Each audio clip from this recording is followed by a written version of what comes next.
अस्सलाम वालेकुम, मेरा नाम डॉक्टर मोहसिन है।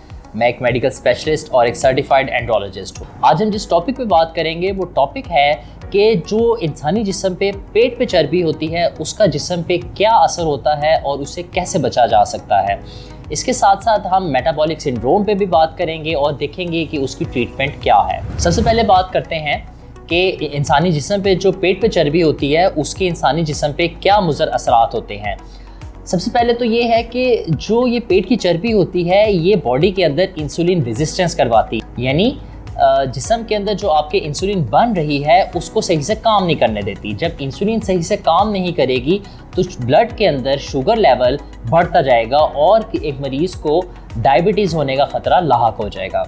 इसके साथ साथ ये चर्बी जो है जिस्म के अंदर जो आपकी खून की नालियाँ हैं उनके अंदर कोलेस्ट्रॉल का लेवल भी बढ़ा देती है। इसके साथ साथ ये चर्बी एक ख़ास किस्म का हार्मोन रिलीज़ करती है जिसको एडिपोकाइन कहते हैं।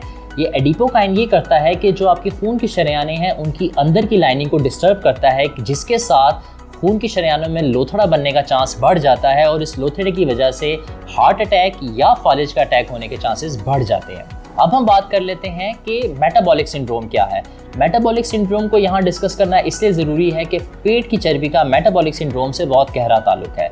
मेटाबॉलिक सिंड्रोम 3-4 बीमारियों का मजमुआ है कि जिसको एक ग्रुप किया गया है और उसको मेटाबॉलिक सिंड्रोम का नाम दिया गया है। इन बीमारियों के अंदर जो 3-4 बीमारियां हैं वो ये हैं, एक तो मोटापा यानी ओबेसिटी, डिसलिपिडीमिया खून की शरेयानों में चर्बी की मिकदार का ज़्यादा होना, इसके साथ साथ ब्लड प्रेशर का ज़्यादा होना और डायबिटीज़ होना यानी शुगर हो जाना। अब हम बात करते हैं कि किसी मरीज़ को मेटाबॉलिक सिंड्रोम कब लेबल करना है।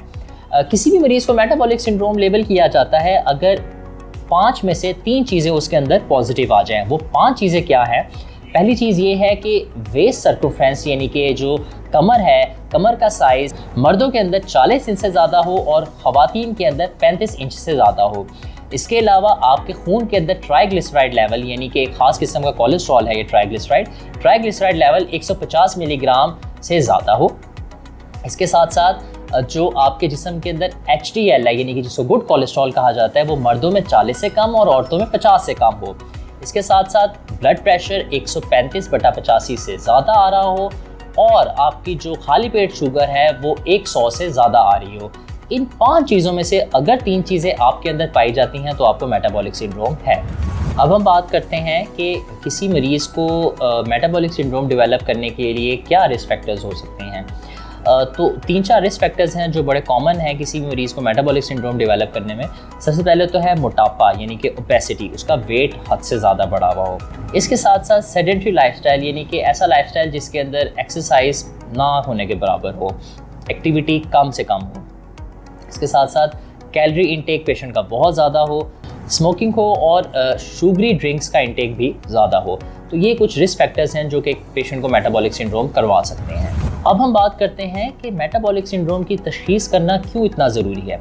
मेटाबॉलिक सिंड्रोम की तशख़ीस करना इसलिए ज़रूरी है कि अगर किसी इंसान को मेटाबॉलिक सिंड्रोम है तो उसका डायबिटीज़ होने का, शुगर होने का रिस्क बहुत ज़्यादा बढ़ जाता है। इसके साथ साथ खून की शरेयानों का मसला होने का रिस्क भी बहुत ज़्यादा बढ़ जाता है, जिसके अंदर जो कॉमनेस्ट डिजीज़ हैं वो आ जाता है मायोकार्डियल इन्फार्क्शन यानी कि हार्ट अटैक होने का ख़तरा और स्ट्रोक होने का ख़तरा यानी कि फालिज होने का ख़तरा बढ़ जाता है। अब हम बात करते हैं कि अगर आपको मेटाबॉलिक सिंड्रोम है तो उसका इलाज क्या है। सबसे जो फर्स्ट लाइन इसकी ट्रीटमेंट है वो है diet and lifestyle modification. Diet and lifestyle modification के अंदर आता है कि ऐसी खुराक इस्तेमाल करें कि जिसके अंदर फाइबर ज़्यादा हो, फ्रूट्स ज़्यादा हो, वेजिटेबल ज़्यादा हो, नट्स ज़्यादा हो, ऑलिव ऑयल का इस्तेमाल ज़्यादा करें। इसके साथ साथ लाइफस्टाइल में ये चेंजेस करें कि दिन में कम से कम 30 मिनट की एरोबिक एक्सरसाइज ज़रूर करें। एरोबिक एक्सरसाइज ऐसी एक्सरसाइज होती है कि जिसमें आपको पसीने आएँ, आपकी दिल की धड़कन तेज़ हो, तो वो आपकी एरोबिक एक्सरसाइज है। दिन में कम से कम 30 मिनट आपने लाजमी एरोबिक एक्सरसाइज करनी है।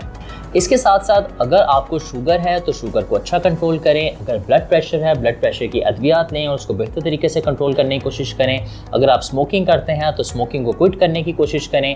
और अगर आपके जिस्म के अंदर कोलेस्ट्रॉल या चर्बी की मिकदार ज़्यादा है तो उसको भी दवाइयों के ज़रिए या डाइट और एक्सरसाइज के ज़रिए कम करने की कोशिश करें। आज की वीडियो में बस इतना ही। उम्मीद है हमारी इस वीडियो से आपको कुछ फ़ायदा हुआ होगा। अगर इस टॉपिक से मुतालिक आपके कुछ सवालात हैं तो आप हमें ईमेल कर सकते हैं या व्हाट्सएप पे आप हमसे पूछ सकते हैं। अपना ख्याल रखिएगा। शुक्रिया। अल्लाह हाफ़िज़।